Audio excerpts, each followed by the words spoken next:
welcome to my podcast, Spiritual Quest, with me, your host, Vibeke Garnos, always guided by Spirit. I am very excited to share my gift with you and empower you to embrace your gift. So if you define yourself as a spiritual human being, then you've come to the right place.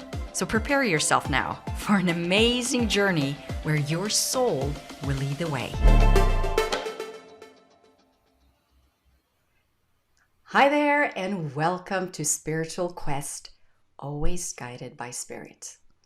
I'm your host, Vibeke Garnos, and I must admit I'm pretty excited for today because it actually feels kind of like a reunion to me. You'll see, in 2012, I was blessed to have the opportunity to train with the Michael Newton Institute to be certified as a Life Between Lives hypnotherapist. And my next guest was the amazing trainer who opened my heart to explore my soul's journey through time and space. So Paul Aurand, he's an award-winning master hypnotherapist who's worked in the field for over 35 years. He was the first elected president of the Michael Newton Institute, and he's been featured in film and television for his groundbreaking work with Life Between Lives regression therapy developed by the late Dr. Michael Newton. Paul is also the originator of the soul essence activation and body wisdom process. And his book, Essential Healing, is a transformational healing guide that will help you awaken to the wisdom within yourself, breaking through the layers of emotional protection.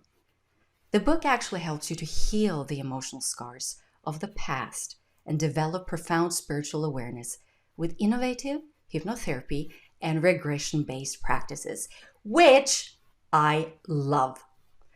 It's an honor and privilege to welcome my friend, Paul Aurand. Hey, there you are. Welcome, Paul. Thanks for having me. So beautiful the way you described me and the book. Thank you so much. You're welcome. And I must admit, I've been excited for today, Paul.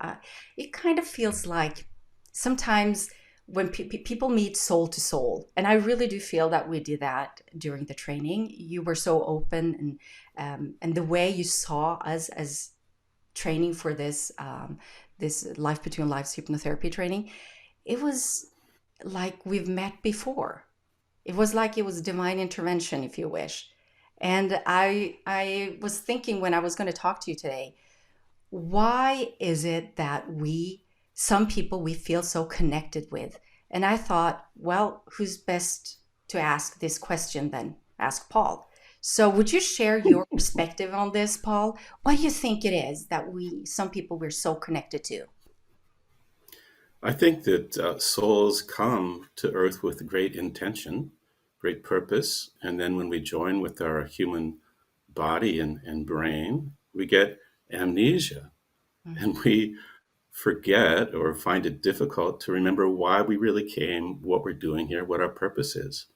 And what I've seen with these workshops and these trainings is that they're a ground, a place that souls are often guided to, even if the mind says, well, it doesn't make much sense to fly to the UK or to fly to New Mexico or go on Zoom for a week, which is what we're doing now.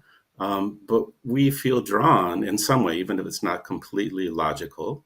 And I believe as you spend time in the energy of each other in a more contemplative and spiritual growth energy or intention, that there are things that wake up inside of us that not only recognize that we have a common intention or theme for being here, but chances are that in a group of 20 or 30 or even 15 people, that there are some souls there that you have this very deep spiritual connection with, and that begins to wake up. We start to recognize it, not just sharing what we've come to do, but that we have some deeper connection as well. And we begin to, when you're in a safe atmosphere, you can honor that. And I mean, I hear from people all the time, boy, the average person in my life I couldn't even talk to about these things. And here I am with a group of 20 or 30 people that share the same kind of beliefs and the same kind of interests and the desire to grow and the desire to help other people with this as well. I agree with you. And you know what? I meant it when I said you were a big influence for me to open my heart, to allow my spirit to come forward and to trust in that guidance. And I know that you have an amazing story, and I would love for you to share that with the listener. Um, it's pretty remarkable, if you ask me. And maybe, I don't know, you'll explain it, but did this story that you're about to tell, I must ask you, did it change your perspective on life? Before you tell what it is, did it change you, like transform the way you looked at yourself and your human experience? Absolutely. Okay, then you Absolutely. go ahead because we would love to hear that story. Uh, the things that seemed to be important or matter after the experience didn't matter so much. And things that hadn't seemed so significant or meaningful were what really became very meaningful and significant. So, what you're referring to is the near death experience that I've had, and many have had them, and will say much the same thing. My NDE of choice was being struck by lightning. Not many make it through that, but I was lucky enough to survive it. Um, but in that being dead time, really realized there was much more to me than my physical body or my personality, because there it was laying dead in the street and I was still conscious. Once I was out of the body, I mean, it was unbelievable pain having lightning go through your body. But as soon as I was out of the body, there was no pain at all. It was a great sense of freedom, something that I would years later hear people going through a life between life regression experience describe in much the same way. This freedom from the human body and the higher perspective, the higher consciousness, the sense of being not just one individual, but being so deeply connected with everyone and with all things, actually feeling a part of all things, this complete lack of sense of separation. And separation is really one of the big themes, I think, especially after what we've been through these last couple of years, is feeling isolated and separated. And well, I guess there were a couple of things that were profoundly altering or life changing for me. One was even from young days, reading Raymond Moody, Life After Life. I think it must have been late 60s, early 70s, I think, when he wrote this. There was an idea or a concept of life after death, that something continues on, right? And the concept of reincarnation wasn't in my not very religious upbringing, but somehow it made sense to me. So it was a concept. But when your body's dead and you're still looking at it and have these other experiences and then return to it, you go, there is life after death. It's not a theory. It's not a concept. It's not a religious belief, but it's a knowing. And knowing that I'm a soul, that I have a spiritual consciousness that's housed in or in some way connected with this human body, completely alters one's perspective on, well, what's important, how you want to live, what you do with your life. And it alleviates a great amount of fear that most of us carry around death. I mean, I don't long to die. Some do after a near death experience. I don't look forward to the dying part. I think we all know that can be painful and not necessarily well planned. But the being dead part, the being out of the body, being the soul that I am, and all the light and beauty and glory that this spiritual being is an unbelievably enjoyable, expansive experience. And so knowing that I'm both, that I'm this human body that has a consciousness and awareness, a personality and ego, and that I'm a spiritual being, a soul that's come into this body to, well, primarily two things: to learn, right? Earth is a big and sometimes tough school, but I have this body to help me learn. And I've come here to accomplish something, to make some contribution. Um, and so, in being free from the limitations of the mental mind and the body, and returning home, returning to spirit, it was much easier for me then to remember why the heck I did this in the first place. Why was I living on earth? What did I come for? And gave me some guideposts, some clues, really, of how to live. Right? I got some very clear reminders, some very clear guidance from guides. Not that they stood there in some specific form, sometimes they do, but it was more of a kind of a knowing that I was being imbued with, and some very specific instructions, really, about how to live my life. Once I was back in my body and had to deal with the pain from having been hit by lightning, and the months, almost a year, that it took to recover from that, um, then I could start to, and during that time, really wondering, well, why did this happen? Yeah. And many people offered many different thoughts on that drove me nuts. Why did this happen? And what am I supposed to do with it? I honestly didn't have clear memory of the near death experience until a colleague did a regression for me and took me back to those last moments, like we do with past life regression, those last moments before I left my body, and then took me through it slowly so that I could recover the memories and the experiences that I had in spirit, which really gave me something much more tangible to say, okay, I got this message, and this message, and this is what I need to do with it. And then start employing that, or start implementing that in my daily life.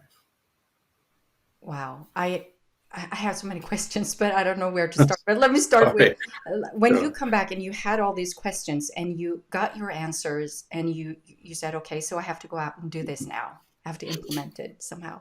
How was that for you living a human being? I mean, you have people around you, people who were scared to lose you, that's not gone through this. How was that for you to have suddenly this awareness and then being back here and giving instructions, if you wish, to follow your heart and soul and to do this? And maybe feeling, I mean, I don't know, what did you feel? How did you accomplish that? yeah, it really took time to integrate. I felt like a real freak, right? And Yeah. some people, it was clear it was best not to talk with them about it. Right? Mm, I got over that in time, but I love to talk about it, and even if it confuses people or they think I'm nuts, that's I don't care. Um,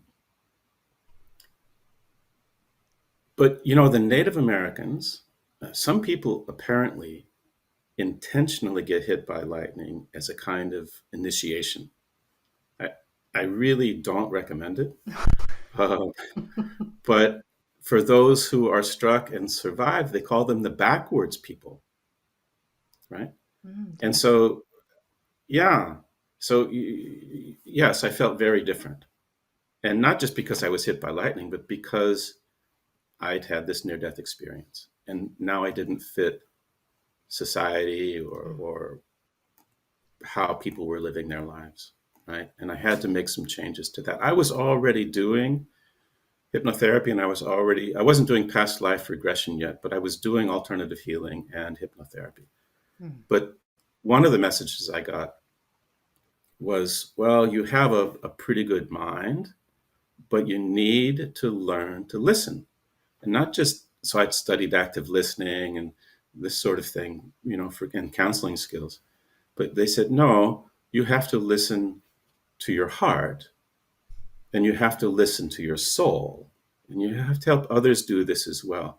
And so they said, what you're doing are the right things, but you need to put more heart and more soul into it, not do it on an intellectual level, or a kind of a methodical level, It needed to have more heart and soul in it. And so, although some of my actions were the same, the place from which I was doing it was a very different place. Right? I Mm-hmm. don't do it as a business. It is a business. I make a good living from it, but that's not why I do it. I do it out of love, and I do it out of caring, and I do it from a place of wanting to help, wanting to raise consciousness, wanting to really assist people, and wanting to grow myself. So that was one big shift for me from this experience, Mm-hmm. was the consciousness that I was doing it So when after this, I guess you used a couple of years to fulfill some of those questions with. or to answer some of those questions. But um, when you discovered the soul, if you wish, discovered, your true essence, you speak about how, Mhm. I guess it's in your book as well, Essential Healing, that helps you to become authentic self, right? So what I'm Mhm. hearing, please correct me if I'm wrong, um, that you've started to peel your layers and to find your true nature, or your authentic self. Yeah. So what did you discover about yourself that, or did you discover something about yourself that you were surprised of? I mean, I'm surprised you, like gifts or talents or resources that you didn't even know that you had, that were packed in your soul. And when you now finally had aligned with that, something new came about. Mm. I think more than discovering gifts that I wasn't aware of, I ran into the blocks. I ran into the stuck places. I ran into the things that were limiting me and holding me back. And that was a surprise. And that was what I really set to work on resolving. So I had been doing healing work since I was 20, and I was always better at helping others heal, but I had to look at me, Yeah. and I had to look at what was holding me back, what was limiting me. And in exploring this, working on it in various ways, I found there's really, and this is in the book, there's primarily three kind of biggies. One is stored emotion, right? So previous experiences that elicit a strong emotional reaction, that then those feelings are either expressed or they're suppressed, they're internalized. And I think we all internalize uncomfortable feelings because we're not supposed to feel them, or they're too painful, or they're not appropriate, or they're bad, or whatever. So the stored emotions, and I found lots of stored emotions in my body, right? And in further exploration, realized it is not just the body or the consciousness of this human being that carries this pain, these emotions, but the soul carries it as well. Mm. I always thought all that was cleaned up before the soul incarnated, and it is not. It's one of the main reasons that we incarnate, is to, because we carry this, and to work on resolving it. So I found that pain that I carried from this life and from previous lives. The next thing was beliefs. I held certain beliefs because of my childhood. I held certain beliefs because of my birth and early pre-verbal days. I held beliefs in my soul from lifetimes. Traditional psychotherapy has great difficulty accessing memories that originate in the womb before birth or from past life. It's just too far back to get to through normal talk therapy. Regression therapy can get us there. And I found that I had been working on a certain pattern, a certain belief that I carried through lifetimes that very much influenced how I lived my life or how I didn't live my life.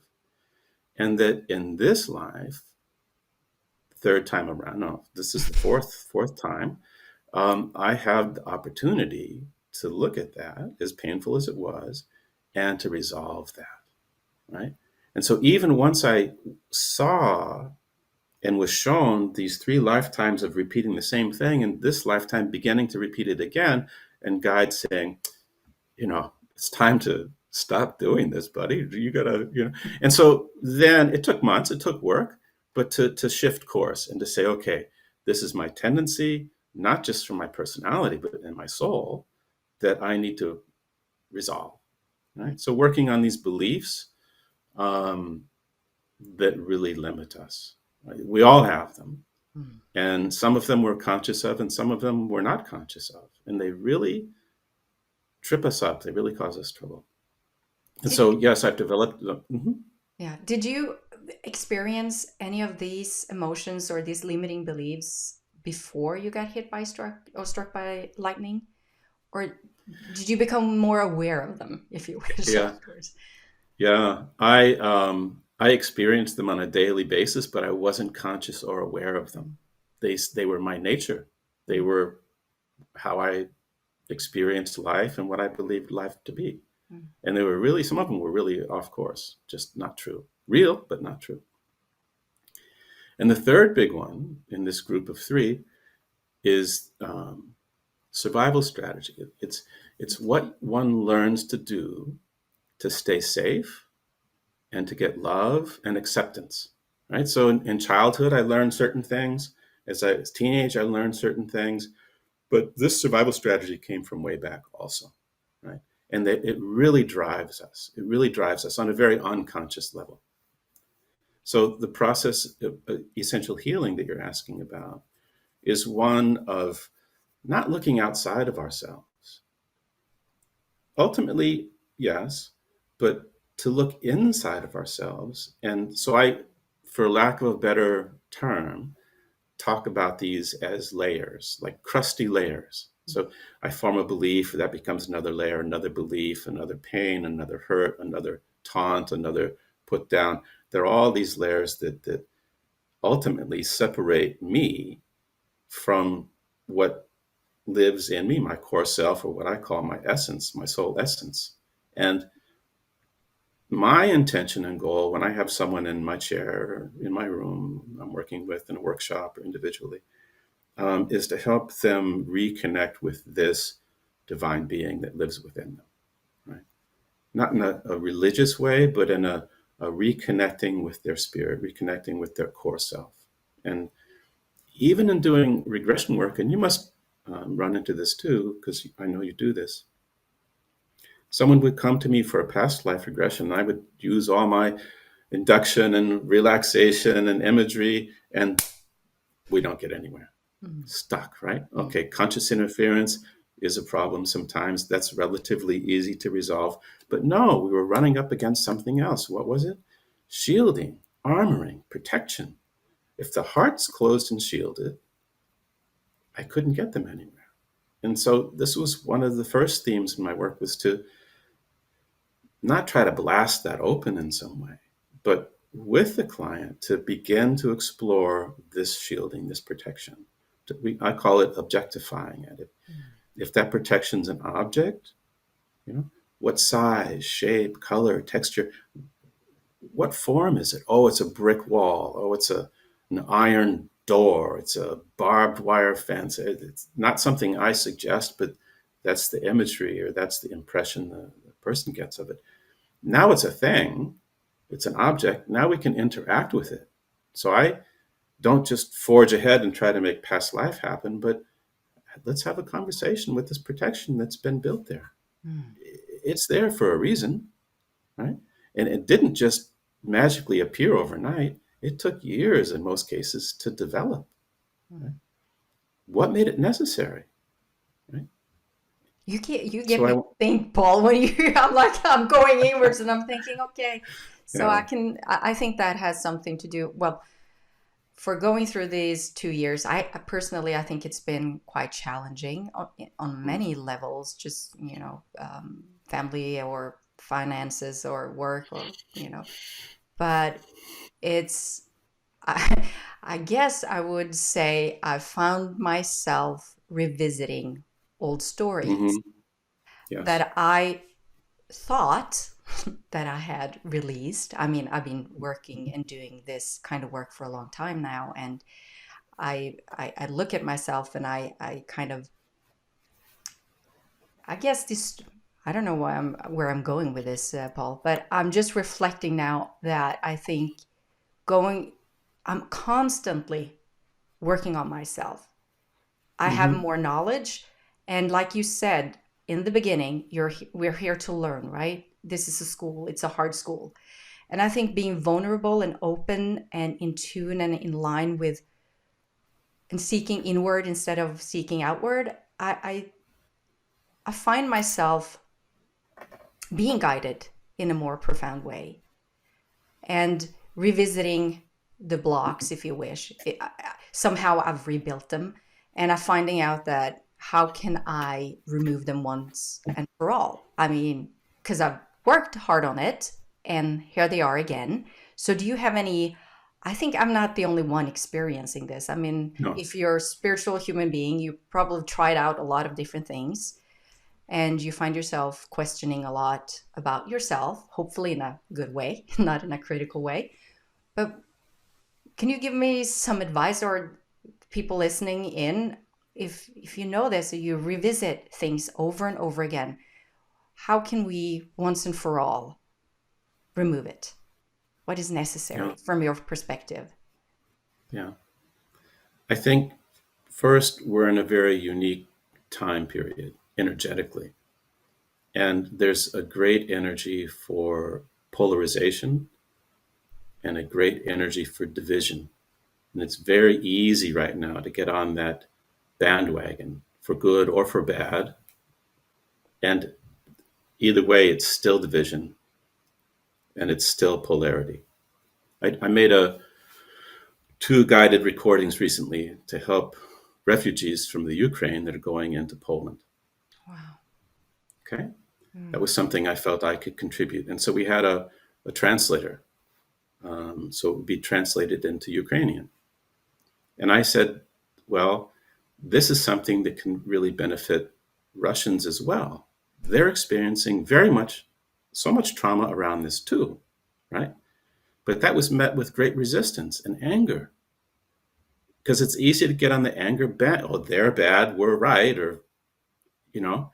And so I don't want to contribute to that. I don't want to feed that. I think that that even and it's easy to choose a side, you know, but to find something that brings unity, that's much more difficult. But I think that's what we're being called to do. And this is true within ourselves as well. So when I train hypnotherapists, in the first part of the training, we learn or we teach parts therapy, inner conflict resolution. And so there are various parts within us, within our psyche, that are at odds. And one of them that's very common, too, well, so we have inner critic, right? You could have done that better. You could have, blah, blah, blah, blah, blah. And its intention is to have us do our best. But like, with a child, if you just criticize them, you destroy their self-esteem. You erode their self-esteem. You cause the very thing you're trying to prevent. And the inner critic does this as well. And so I'll have someone do a dialogue with the inner critic so it understands that by continually criticizing, it's actually causing the problem it's there to prevent, and have the inner critic become more of a inner advocate. Imagine if that part that says, "Oh, you could have done that better," said, "Oh, you did that well." Then that feeds improvement as well. So resolving these inner critics or this inner conflict is so important. The other one that's a biggie is the protector, that part that keeps us safe. No, every time I go into a relationship, I get hurt. So no more. I'm going to leave before. That's the survival strategy. I'll leave before they leave. I won't engage. Whatever. There's some survival strategy in it, right? And the protector just says, there's too much pain. I can't let more pain happen here. Meanwhile, I'm lonely. I feel alone. I want partnership. And the protector is sabotaging and saying, no, no, no. And so I have to work with the protector to say, yes, help me stay safe, but don't drive away every person that comes anywhere near me, right? And so we need to go back to find out where that started. The protector didn't just say, "Oh, I want to mess up your life. I want to make sure that you're alone and sad." No, It wants to keep you from being hurt, but it doesn't know any other way to do it. Mm. And so we want it to learn a new way to keep us safe. We all need to be safe, but don't drive people away, or don't, this harmful behavior that comes from it. That's the thing. It can't reason. It's associated with subconscious mind. It can't reason. We have to give it the reason, understanding, and then a new job description, really. And so, Mm. sorry, long explanation, No, but I love that. A new job description. I like that. yeah, I think I need yeah, that yeah, for a new time. I mean, yeah, I find that some of the old things that I used to do before the pandemic hit and we're going shifting in this energy, um, it doesn't work anymore. It doesn't fulfill me anymore. yeah, I followed my heart and soul. I found purpose in doing specific things that just no longer serves me in a way anymore. I have to reinvent or I don't know, remove another layer, like you said, to even go yeah. deeper, to really get into that heart space. And it's being vulnerable. I can feel myself getting a little emotional because it's so important for this, like you said, the perfect example for Ukrainian and Russia. We know that love unifies. We know that we are Mhm. love. We know when we connect that that energy is easy to choose. If you're around those people who's sharing love, it's easy to choose love. Mhm. Somehow, what if we could embrace that self-love and really through fulfillment of life. I think that we would really shift in the way, or the shift humanity in a profound way as well. So I heard you speak in the beginning as well. I was listening. I was really tuning in, and I heard how you formulated your words. You picked your words from a state where you're coming from, or you're speaking from a soul state, as I like to Mhm. look at Mhm. it, where you're looking at, well, I chose this way to experience, my transformation. How do you, as you're in this work that you're doing, wonderful work, you're helping people to reconnect. How do you keep fulfillment in your life, Paul? How do you keep yourself high vibrational when everything is going around? What is your practice, if you wish? Um, I think that, just to finish a thought where I was going before that fits with this. Um, so if we dive deep within, there are some layers that are impenetrable, that are difficult to get through, and then we have to deal with that, whether that's the heart protection or the inner critic or the protector. But the idea is to not spend years and years ruminating over each of these layers, but to attempt to dive through them. Almost, I use the metaphor of an arrow piercing through the layers to the core self. So the idea is to, as directly as possible, granted, there are sometimes these layers that are more crusty, that take some work to get to, but to go through them to the core self, to soul essence, right? When we reconnect with our soul essence, with who we really are, and begin to do two things. One is to invite it forward so it can begin to emerge from the core of our being. It will quite naturally break through those layers. It's much easier to have this emerging and breaking through so it can begin to show up in our life more. And the other piece of that is to act and speak from there more. Can I always do it? No. Having had the NDE made it easier because I knew it was there and it was much more present for me, but I couldn't stay in that state, right? And that was really what began me on this search that led me finally to Michael Newton and to the life between life work. I said, that guy figured it out. He's been doing it for thousands of people for 30 years. Let me learn how to do that too.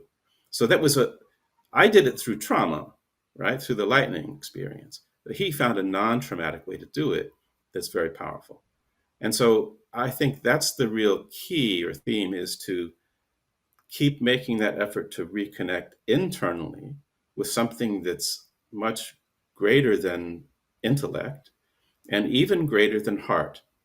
Yeah. Everyone says follow your heart. Yeah, let's follow the heart. But guess what? Heart has misled me sometimes. Heart can have a lot of different feelings, but there's something full of wisdom beyond intellect that the heart can give you access to. And that's what I call, you called it soul state, core self, soul essence. And let that lead your life. Let that speak when you speak. Let that take action in your life. Mm. And yeah, Yeah, I like on a that. human level, what do I do?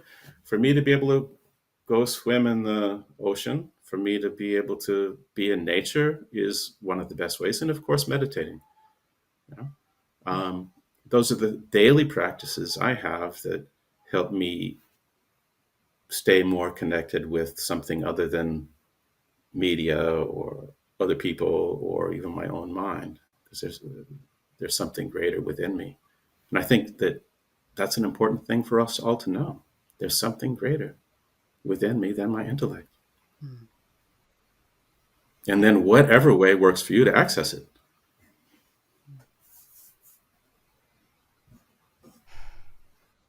I'm just taking it all in, Paul.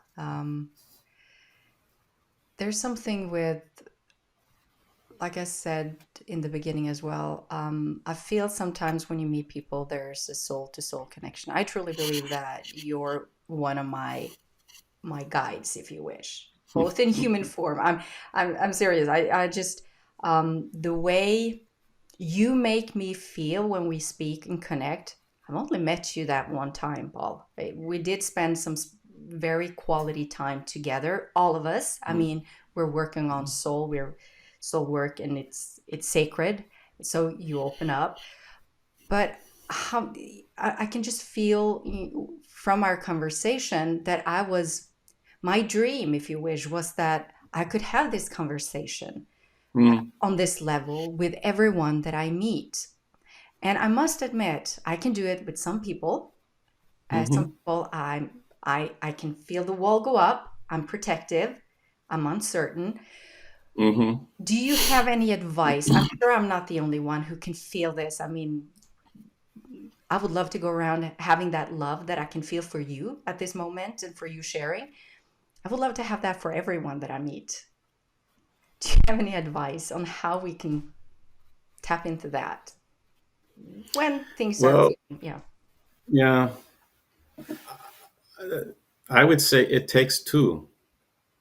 And even with soulmates, even with souls that have very, very deep, profound connections, I've seen it where one's ready and one is not,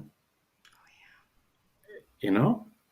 And there are unbelievable feelings that both experience when there's this deep soul connection.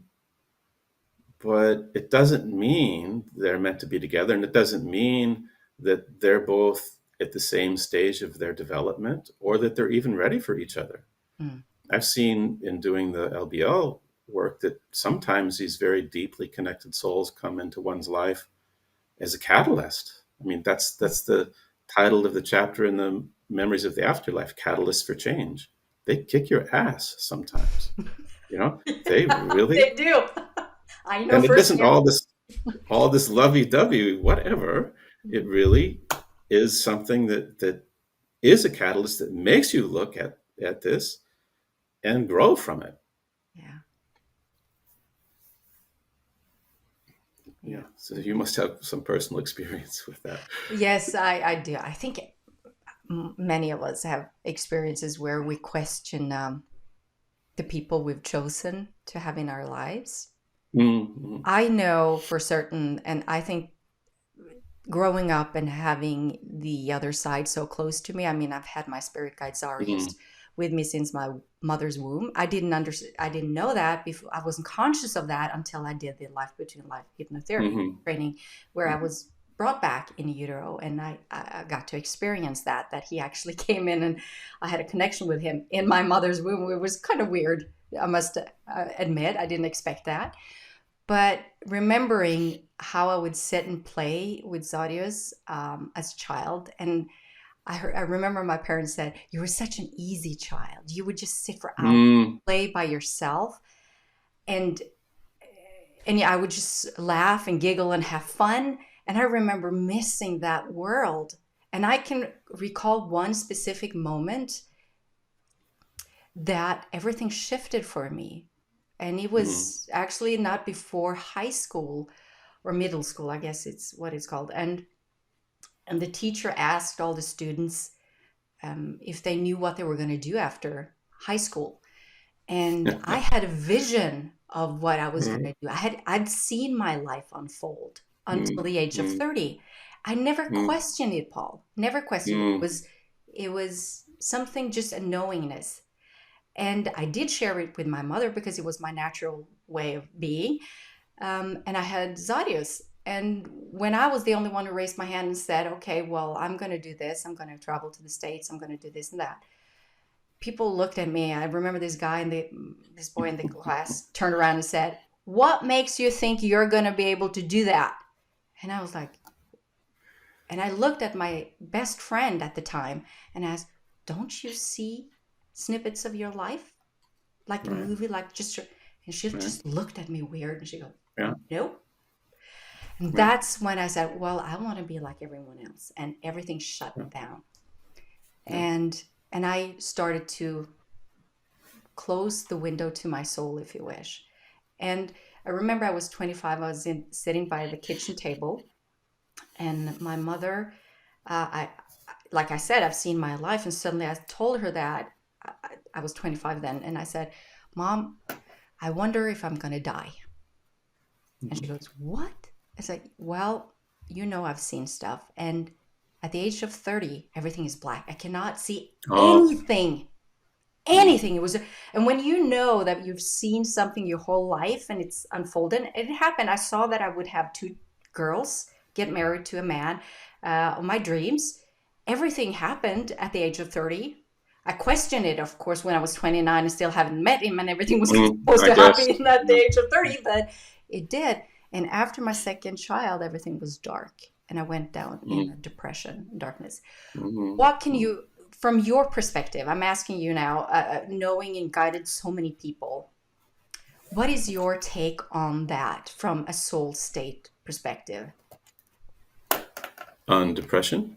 No, on seeing and then suddenly not seeing. What do you think can cause? Ah, Is it divine intervention? yeah, Is it your choosing, or is it?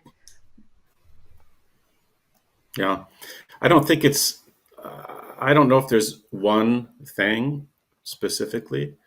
What I have experienced, what I've seen in my practice is that the soul, sorry, I lost my train of thought. So the soul sees what's coming, Yeah. yeah, and then loses it, right? So it's because, so you're saying that I created the blocks without knowing, do you think? Or is it my subconscious, or is it my soul protecting me, or is it not a divine intervention from not allowing me to see what's coming? Because I must admit, I reflected on this, I worked on this, uh, going through the dark period and looking back, I would probably say I understand it was dark, because if somebody in my 20s told me that I would be living and working and sharing the way I do my work, Hmm. I wouldn't be You ready would have for that. said I would no say, way. no way would I be doing Yeah, that. And here I yeah, am just sharing and, you know, yeah. laying it all out So there. we see it in the LBL sessions. Sometimes the guides say, "Not ready to know this yet," and won't reveal it. So it sounds like that was uh, so in your case. I think what I see more commonly is what you were first saying, and that's that someone has some ability. My wife, when she was 5, had a really profound near-death experience. She had typhus and almost died. They didn't know what it was. She'd been exposed by someone that carried it but had no symptoms, and it didn't exist in the country. So she was really sick by the time they diagnosed it and could treat it, and and left. And as a result of that near death experience, she could see the other side.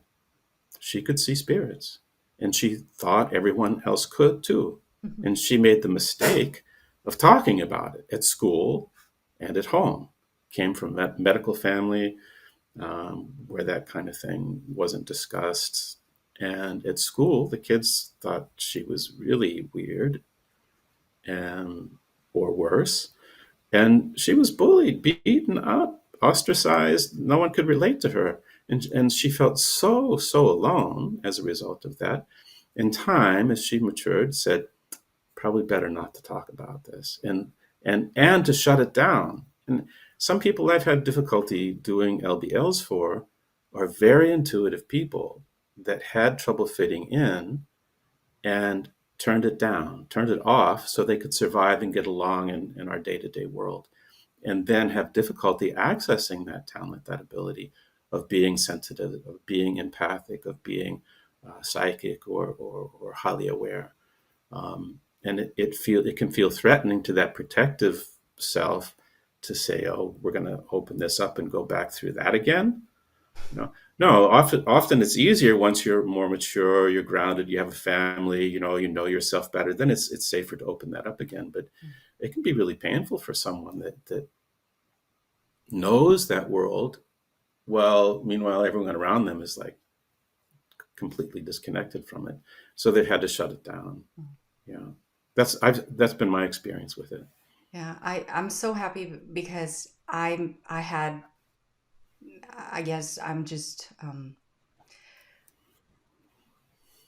open and thankful and grateful for the opportunity to be able to be there for my daughter when she went through the same thing. She Mm. was only 2 years old when she first, she was lying in bed next to me and she poked on me and she goes, "Mommy, Mommy, why is it yellow all around you?" And I go, "Oops, here we go again." But this time it wasn't me. And I've been open and honest with my children. I've been authentic with my husband, and poor guy. Sometimes I say poor guy. He had to take a lot. I mean, he went through the darkness and the rebirth, if you Oh. wish, Mm. and Mm. not being a believer somehow. But of course, when I experience things and I share, and he sees the effects of it, like I remember the transformational moment coming home from doing the training with you, and I had Paul Williamson do the Life Between Life hypnotherapy session with me. And I remember meeting my soul mate, and we were Mm. in the soul group, and he asked the soul to step forward. And I looked and this beautiful energy came forward, and he had started to ask me questions to recognize this spirit. Mhm. And I saw my daughter, my youngest girl. And she asked, "Why is she in your life?" And I explained that we've had so many lifetimes together where we Mm. played husband and wife and brother and sister and all that. And now we decided to be mother and daughter because I needed to learn more about unconditional love, to love Mm. yourself. I thought that was amazing. And of course, I was like, wow, you know how it is. It's very vulnerable and being a mother. And I was so excited to tell my husband, of course. And he's not, you know how this goes, Paul. And then I told him in the car and he didn't say anything. It was, he picked me up at the airport. And I came home and I remember it was Saturday and we sat there and we were going to watch Dancing with the Stars. And she came, she was only 5 years old and she sat next to me in my arms. And I looked at her and I said, "Oh, you're my little angel." And she looked me dead in the eyes and she goes, "You know, Mommy, I'm here to teach you about love." I'm serious. My husband fell off the couch. That actually, and I thought, wow, I'm sure I must have, I don't know, I want your perspective of this. Do you think we've decided, like we pre-planned this and somehow that she would give me that confirmation on our soul, or that there's, or the souls live on, or that living from the soul state and remembering these things? What do you think when these things happen? I don't know if if that was pre-planned that she would remind you. but certainly the coming together of it, absolutely. One of my themes is signs. So my mother passed recently, right? And I have a buddy in Santa Barbara in California that just published a book at Heaven's Door, and he's really talking about signs, signs from those who pass, signs from the other side, and I think they're very busy Yeah. assisting us and signaling to us, but have great difficulty getting through. Right after death, there's a lot of grief that makes it difficult for them. Um, and honestly, so amnesia when we're reborn is a big pet peeve of mine. It really bothers me that has to happen. But look at your daughter and your relationship. If she remembered fully who she was in past life, it could be very confusing for her trying to be your daughter, right? Mm, So some level of recognition is helpful, so you know why you're in each other's lives. That's beneficial. But to not be able to separate or differentiate what was in the past and what is this time, then it doesn't flow very mm. easily. Um, You're right. yeah, maybe. I'm thinking about that because lately my girl had to write an essay about World War II and in Mm, Europe, and I remember our past life together. I was in love with her. hmm. Sounds weird, but I was in love with her, and she actually died in one of the concentration camps, and I was Yeah. a German soldier. Um, and going through that, and she subconsciously knew this, so she knew to come to me to say, "Mommy, I'm having difficulties writing about Anne Frank," to separate her Hmm. emotions from me. It was really, really Hmm. challenging for her to write that story. And when she Yeah. presented it from her teacher, they were like, "Wow, this is just amazing. How did you Hmm. manage to do this?" But she Because I was there. it was, yes. And it just, I think it's when I'm open, I've been assisting people or parents as well with younger children, just to how to meet the child in Mm, these experiences. I think in this time, it's more profound that we do that, that we learn how to be more open and to share and to listen. And maybe, like your guide said, learn more to listen with your heart, yeah. and Yeah. maybe that's the lesson for many of us being here on this earth at this time in history, to learn actually to listen more. Yeah. There's a research institute at the University of Virginia, Department of Perceptual Studies, Bruce Grayson and Jim Tucker. It was started originally by Ian Stevenson, and they have gathered thousands. They're looking both at near death experiences and at past life memories. And so they have thousands and thousands of recorded cases of children with vivid past life memories and have been able to research these memories and prove many of them to be true. And the thing is that before the child reaches about the age 7, where they start to get shut down from society, family, school, often they have very vivid memory. And if you just listen to them, it's unbelievable what they can tell you. I met parents of one child that had been researched there, and he was talking, but still had somewhat limited vocabulary. So he's pretty young. I want to say 4. Mhm.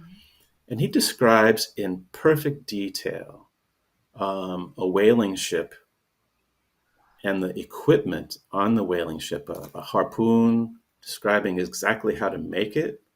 And he didn't know what to call it, but apparently on the front of the boat, it's a kind of block and tackle system where they can pull in this heavy whale.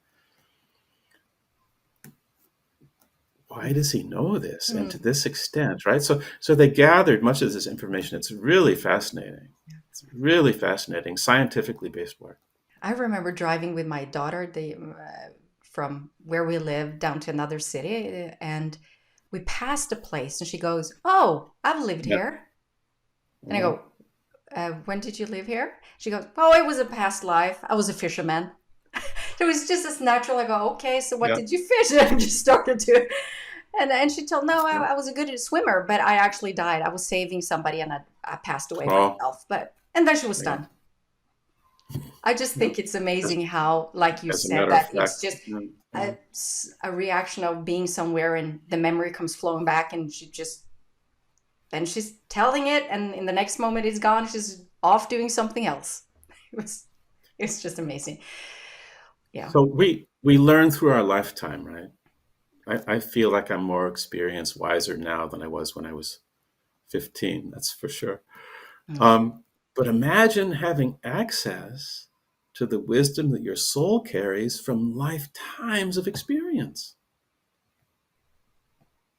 It's That's what. accessible. Yeah, I It's know. That's there. yeah. That's what spiritual quest to me is all about. It's finding my path. I mean, we all have different paths, and listening and allowing my spirit to guide me, and to just be open and to whatever life gives me to Mm, learn and to just unfold, just to be here and just try new things.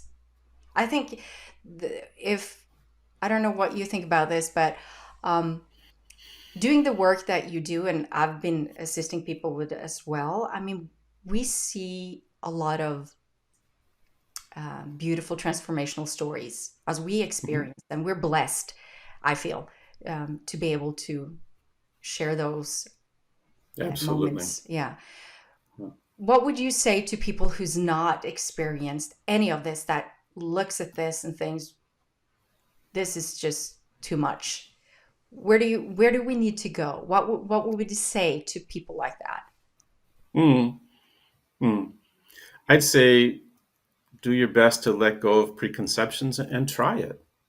I don't try to even explain it so much. I certainly don't try to convince people, but be open enough to try it. If someone's not, there isn't much I can do, right? But try it. And I think this is where Michael Newton was really brilliant in his development of his methodology. People write to me, I want to do life between life. I want to do past life. Michael Newton started with today. Mm. He started with childhood, Yeah. right? And so it's a process. And it's brilliant, I think. First, learn to get out of your mind. If you can't Mm. get out of your mind, you're not going anywhere. You're right. Then, I love that. It's true. then learn to open your heart. Deal with some of those feelings, right? Yeah. Then work with childhood. There's stuff in childhood. People that come from past life regression don't necessarily need past life regression. There's stuff in this life that we all need to look at, Mm. right? You're right. So if you can get past that, womb in utero. I practiced past life regression for many years, direct back to past life, a more of a Brian Weiss method. Never visiting in utero until I learned with Michael in 2001. There is so much there. This is the first glimpses into soul consciousness. This is the first easier place to remember why you came and how you feel about coming, why this body, this family. You can start to explore these more spiritual aspects of your being. If you can remember there why you came, wow, it's a very different life then. I know that I'm here to learn compassion, love, self love, whatever it might be. Mhm. And then to go from there to past life and then into spirit, I think it's a very natural progression. Now, we know some people, some will go straight into spirit. Fine. If they do, I'll don't say no, you have to come back, hold them back. No, but I think that if it's too much of a stretch to say, can there really be a spirit world? Am I really a soul? Then start here. Mm. You know, start with those beliefs, those emotions, those survival strategies that are really limiting you. Start resolving that. Get your heart more open. You'll be a more whole human being. And there's a better chance you'll start connecting with that great, wise universe that's within. Mm. Thank you so much, Paul. This has been an Very welcome. amazing conversation, and I feel blessed to be able to share this time with you. And Thank you. Thank you. yeah, and I just want to say for the people watching or listening, um, if they want to connect with you, I will make sure that the link to your website and to your book, Essential Healing, is in the episode summary. So, Great. Thank yeah, so whatever, and I know you still do personal sessions, Paul, or you. Yeah. yeah. Hmm. So Personal anyone, sessions and trainings. Hmm. yeah. And you do have workshops and so forth as Yeah. well. So people who want to be trained by the Newton Institute will probably maybe be trained by you or still or no? Most of them. Yeah, yeah, perfect. So thank you so much for being here, Paul, and thank you so much for you who's listening or watching this. And don't forget to join the conversation by signing up for the Spiritual Quest podcast news flash, where you'll have the opportunity to submit questions for my guests and join live events to receive guidance from Spirit. Once again, thank you so much and have a blessed day. Thank you for doing this. You make it really easy. Thank you.